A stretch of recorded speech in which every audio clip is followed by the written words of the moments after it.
Focus writing একটা আমাদের যেহেতু আসবে সেক্ষেত্রে একটু ভালোভাবে ফোকাস রাইটিংটা আমাদেরকে প্র্যাকটিস করে যেতে হবে যেন আমরা সেখানে সুন্দরভাবে লিখে দিয়ে আসতে পারি। এবং আমরা যখন ফোকাস রাইটিংটা পড়ব তখন যেন এর বাংলা অর্থ সহ পড়ি। তো সেটা যদি বাংলায়ও আসে সেটাও যেন আমরা লিখতে পারি সুন্দর করে, এই জন্য আমরা ইংরেজির পাশাপাশি বাংলাটাও পড়ব। অর্থাৎ এটি যদিও সিলেবাসের বাইরে, কিন্তু তারপরেও বলা যায় না তারা যদি দিয়ে দেয় বাংলায় কোনো কিছু লিখতে, সেক্ষেত্রে এই জন্য আমরা বাংলাটাও একটু ভালোভাবে শিখব। তো দেখেন 4 নম্বরে বলা হচ্ছে the fourth industrial revolution shaping the future of humanity. তো এটাকে আমরা সংক্ষেপে বলি এই যে দ্য ফোর্থ ইন্ডাস্ট্রিয়াল রেভলিউশনকে আমরা বলি 4IR। ওকে, একটু মাথায় রাখতে হবে 4IR মানেই বোঝায় ফোর্থ ইন্ডাস্ট্রিয়াল রেভলিউশন, এই যে জিনিসটা এটা। তো কি বলা হচ্ছে দেখেন, এখানে ইংরেজিটা একটু ভালোভাবে দেখেন। The fourth industrial revolution often called 4IR refers to the current era of technological advancement that is transforming the way we live, work and interact. Unlike previous revolutions that were driven by steam, electricity or computers, 4IR powered by emerging technologies such as artificial intelligence যেটাকে আমরা বলি AI, robotics, the internet of things যেটাকে আমরা বলি IoT, মনে রাখবেন IoT মানে হচ্ছে internet of things, 5G মানে ফিফথ জেনারেশন, এরপরে ব্লকচেইন, নিশ্চয়ই এই সম্পর্কে ধারণা আছে আপনাদের, যদি না থাকে তাহলে একটু দেখে নেবেন আপনারা, এই জিনিসগুলো কিন্তু খুবই গুরুত্বপূর্ণ আপনাদের জন্য। 3D printing and biotechnology.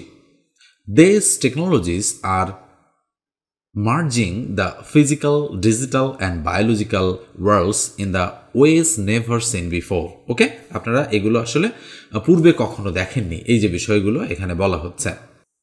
Fourth IR মানে fourth industrial revolution is bringing both opportunities and challenges.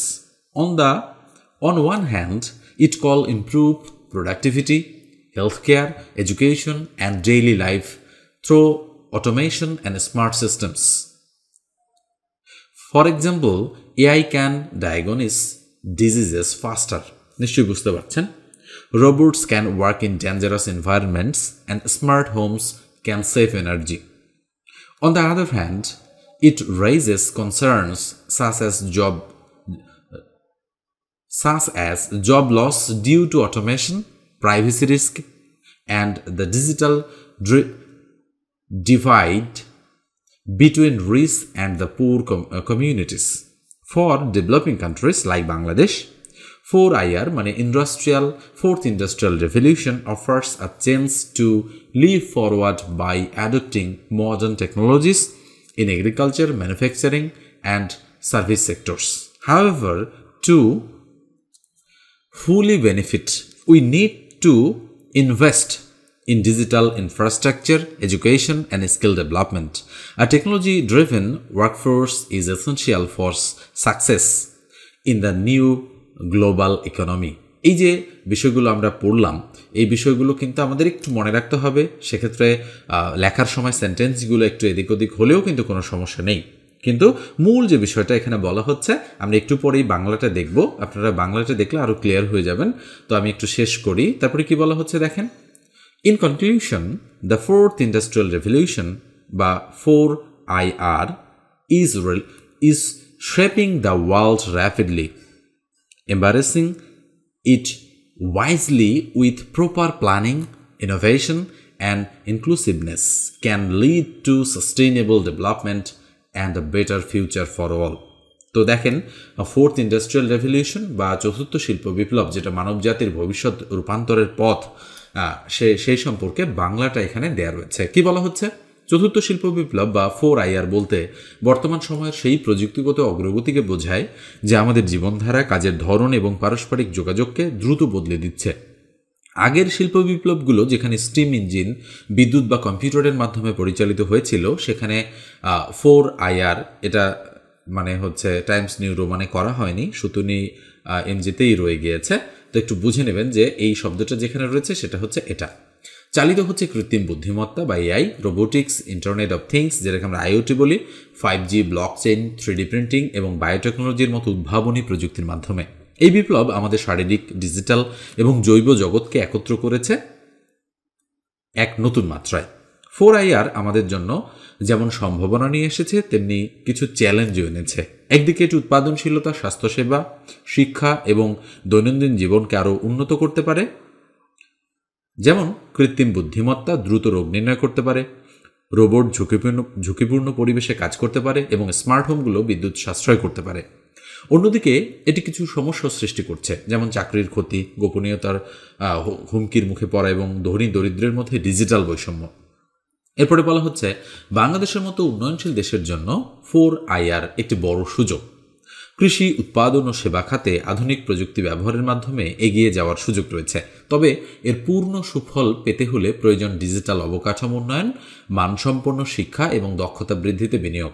প্রযুক্তি নির্ভর মানব সম্পদ তৈরি না হলে এই বিপ্লব কাজে লাগবে না। সবশেষে বলা যায়, চতুর্থ শিল্প বিপ্লব খুব দ্রুতই পৃথিবীকে বদলে দিচ্ছে। যথাযথ পরিকল্পনা, উদ্ভাবন এবং সবার অংশগ্রহণ নিশ্চিত করতে পারলে এই বিপ্লব হতে পারে টেকসই উন্নয়ন ও উন্নত ভবিষ্যতের অন্যতম প্রধান হাতিয়ার। তাহলে নিশ্চয়ই বুঝতে পেরেছেন যে 4IR বা চতুর্থ শিল্প বিপ্লব কী জিনিস, এবং এই সংক্রান্ত আলোচনা খুবই গুরুত্বপূর্ণ আপনাদের জন্য। এবং শুধু গ্রামীণ ব্যাংকের এই পরীক্ষার জন্য যে আপনারা পড়ছেন সেটাই নয়, অন্যান্য যে চাকরির পরীক্ষাগুলো দিবেন সেগুলোতেও কিন্তু এই বিষয়টা খুবই গুরুত্বপূর্ণ। মানে সমসাময়িক বিষয়ের মধ্যে এটা কিন্তু অন্যতম গুরুত্বপূর্ণ একটা বিষয়। তো চলেন এবার আমরা অন্য প্রশ্নে চলে যাই। স্ক্রিনে দেখতে পাচ্ছেন একটা বীজগণিতের অঙ্ক রয়েছে 26 নম্বরে। এই ধাঁচের একটা বীজগণিতের মান নির্ণয়ের অঙ্ক কিন্তু আসতে পারে আপনাদের। তো আমি অঙ্কটা একটু আপনাদের জন্য করে দিচ্ছি। দেখেন কি বলা হচ্ছে 26-এ, যদি a² + 1/a² = 51 হয়, তবে a - 1/a এর মান কত? তাহলে আমাদের কিভাবে করতে হবে, এখানে আমরা লিখব যে a² + 1/a² = 51, মানে যেটা দেওয়া আছে সেটা লিখব। লেখার পরে আমরা এই জিনিসটার একটা অনুসিদ্ধান্ত প্রয়োগ করব। তা আমি এই সাইডে অঙ্কটা পুরোটাই আপনাদেরকে করে দিচ্ছি, বামে করে দেওয়া আছে, তারপরে আমি ডান দিকে করে দিচ্ছি। দেখেন একটু মনোযোগ দিয়ে। তাহলে দেওয়া আছে, আমরা বলবো যে a² + 1/a² = 51। তো মান বের করতে হবে কিসের? আমাদের মান বের করতে হবে কিন্তু এই জিনিসটার, এটা কিন্তু মাথায় রাখতে হবে। তাহলে আমরা বা a² + b² এর একটা অনুসিদ্ধান্ত আছে, সেটা হচ্ছে a - b² + 2ab। এই অনুসিদ্ধান্তটা আমরা কিন্তু এখানে প্রয়োগ করব, এটা কিন্তু অনুসিদ্ধান্ত। তাহলে কি হবে, এটা হচ্ছে a², এটা হচ্ছে 1/a, তার উপরে স্কোয়ার, তার মানে a² + b², এই আদলে আমরা এটাকে সাজিয়ে নিলাম। তাহলে এই জিনিসটা অ্যাপ্লাই করব।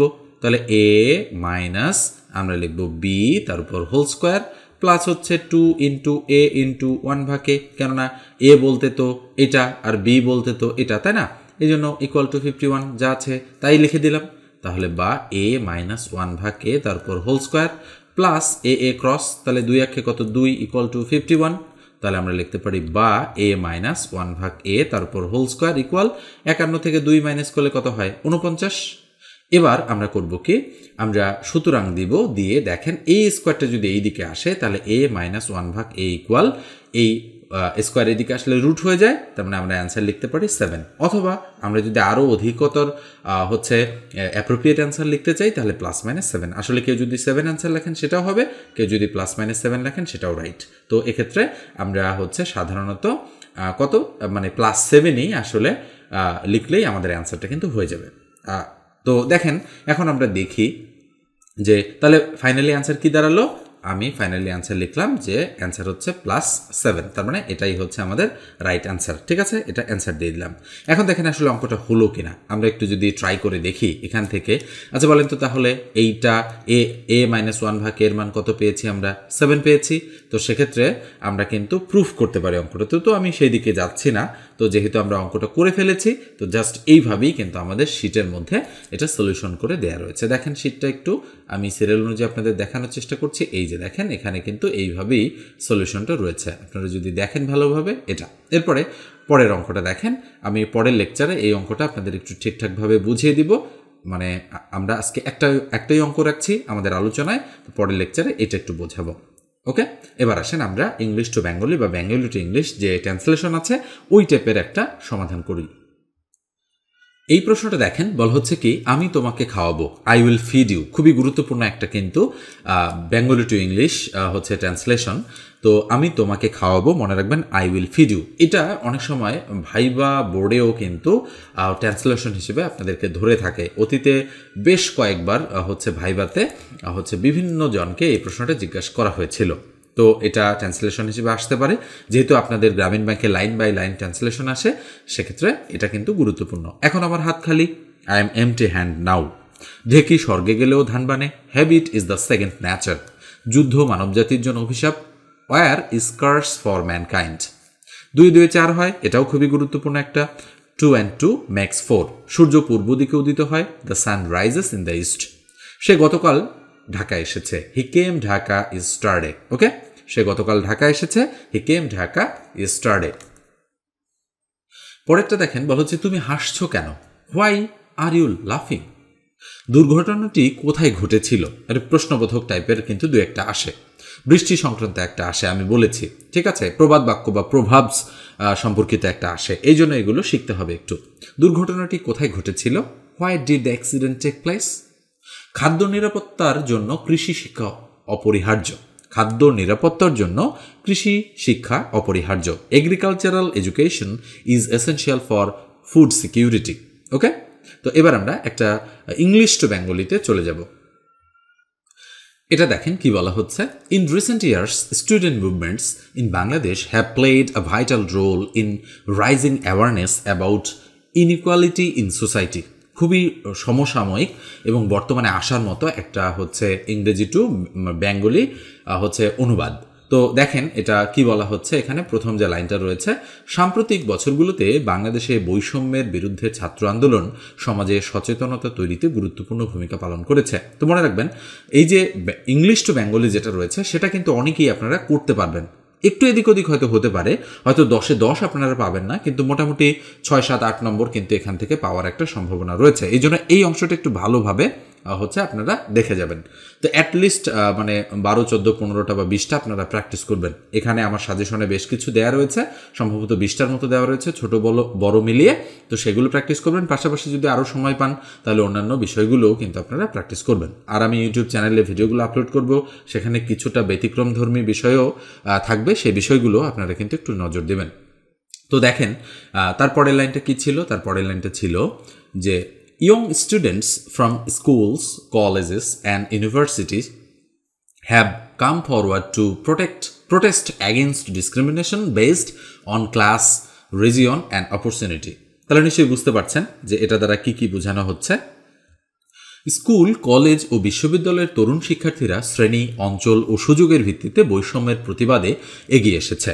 সুন্দর একটা কিন্তু লাইন সেখানে তুলে ধরা হয়েছে। এরপরে দেখেন পরেরটা কি ছিল, পরের লাইনটা ছিল this movements highlight the need for fair access to education, jobs and public services. তাহলে নিশ্চয়ই বোঝা যাচ্ছে যে তারা কি কি কারণে এই জিনিসগুলো মানে হচ্ছে আন্দোলন করছিল। এসব আন্দোলন শিক্ষাসহ চাকরি ও সরকারি সেবার ন্যায্য প্রাপ্যতার দাবি তুলে ধরছে। ওকে, তো এরপরে পরের লাইনটা কি ছিল, পরের লাইনটা ছিল দো peaceful demonstrations, social media campaigns and public discussions, students are demanding justice and equal rights. তাহলে কি বলা হচ্ছে এই লাইনটাতে, বলা হচ্ছে যে শান্তিপূর্ণ মিছিল, সামাজিক যোগাযোগ মাধ্যমে প্রচারণা ও জনসমক্ষে আলোচনার মাধ্যমে তারা ন্যায় বিচার ও সম অধিকার দাবি করছে। তারপরে পরের লাইন কি ছিল দেখেন, পরের লাইন ছিল এরকম যে দেখেন কোথায় গেল লাইনটা, হ্যাঁ, their voice reflect the frustration of a generation seeking changes. সুন্দর একটা লাইন এটা। তাহলে বলা হচ্ছে যে তাদের কণ্ঠে ফুটে উঠেছে পরিবর্তনের প্রত্যাশায় একটি প্রজন্মের হতাশা ও সাহস। ওকে, তারপরে কি বলা হচ্ছে, the anti inequality student movements are not just political, they are moral and social in nature. তাহলে কি বলা হচ্ছে লাইনটাতে, বৈষম্য বিরোধী ছাত্র আন্দোলন শুধু রাজনৈতিক নয়, এটি একটি নৈতিক ও সামাজিক দাবি। এরপরে দেখেন পরের লাইনে বলা হচ্ছে যে they remained the nation that real development must include everyone, not just a few. Okay, তাহলে কি বলা হচ্ছে, এরা জাতিকে স্মরণ করিয়ে দেয় সত্যিকারের উন্নয়ন তখনই সম্ভব যখন সমাজের সবাই সেই উন্নয়নের অংশীদার হয়। এবং লাস্ট লাইনে বলা হচ্ছে, দেখেন, this movements show that the youth of Bangladesh are conscious, courageous and ready to shape a more just society। কি বলা হচ্ছে, এই আন্দোলন প্রমাণ করে বাংলাদেশের তরুণ সমাজ সচেতন, সাহসী এবং একটি ন্যায়ভিত্তিক সমাজ গড়ে তোলার জন্য প্রস্তুত। তো প্রত্যেকটা টাইপ থেকে আমি একটা একটা করে আলোচনা করে দিলাম। এভাবে আরও কয়েকটা হয়তো ভিডিও আমি আপলোড করব। তো আপনারা একটু বুঝে শুনে জিনিসগুলো প্র্যাকটিস করবেন, যাতে করে মানে একদিনে যদি আপনারা 8টা 10টা, মানে শুধু যে অঙ্ক করবেন তা না, অঙ্ক যখন করবেন 5-7টা 10টা অঙ্ক করার পর আপনারা করবেন কি, একটা ট্রান্সলেশন নেবেন ইংলিশ টু বেঙ্গলি অথবা বেঙ্গলি টু ইংলিশ, তারপরে একটা ফোকাস রাইটিং বা 2টা ফোকাস রাইটিং সম্পর্কে একটু ধারণা নেবেন। যে ওয়ার্ডগুলো আপনারা জানেন না সেগুলো একটু আপনারা নিচে দাগ দিয়ে দেবেন, দাগ দিয়ে তারপরে সেগুলোর অর্থ বের করবেন, অর্থ বের করে একটু প্র্যাকটিস করবেন। আসলে পড়াশোনার কোনো বিকল্প নেই, একটু ভালোভাবে যদি আপনারা মনোযোগ দিয়ে পড়েন, আশা করা যায় যে পরীক্ষায় একটা ভালো ফলাফল করতে পারবেন। এখন বাকিটা আসলে উপরওয়ালার উপর, আপনি নিজে পরিশ্রম করেন, বাকিটা উপরওয়ালার উপর ছেড়ে দেন, দেখবেন যে আসলে ভালো কিছু সম্ভব। দেখেন, অনেকেই তো পরীক্ষা দিবে, সবাই কিন্তু সিরিয়াস না। যদি 100 জন পরীক্ষার্থী হয়, সিরিয়াস থাকে কিন্তু মাত্র 15 থেকে 20 জন, আর তাদের মধ্যেই চাকরি হয় কিন্তু 5 থেকে 7 জনের। তো এই বিষয়টা একটু মাথায় রাখবেন যে সবাই সিরিয়াস না, কেউ নামমাত্র পরীক্ষা দিতে যাবে পড়াশোনা ছাড়াই। তো আপনার যদি চাকরিটা খুবই প্রয়োজন থাকে, একটু শ্রম দেন, একটু পরিশ্রম করেন, দেখবেন যে ভালো কিছু হবে, আশা করা যায়। কিন্তু বিনা পরিশ্রমে যদি আপনি আশা করেন তাহলে তো আসলে হবে না বা সম্ভবও নয়। তো ঠিক আছে, আজকের আলোচনাটা এই পর্যন্তই। আর যদি ভালো লাগে ভিডিওগুলো, তাহলে চ্যানেলটা অবশ্যই সাবস্ক্রাইব করে রাখবেন, ভিডিওতে কমেন্ট করে জানাবেন যে কেমন লাগছে ভিডিওগুলো আপনাদের, আর একটা লাইক দিতে ভুলবেন না। ধন্যবাদ সবাইকে, ভালো থাকবেন, সুস্থ থাকবেন।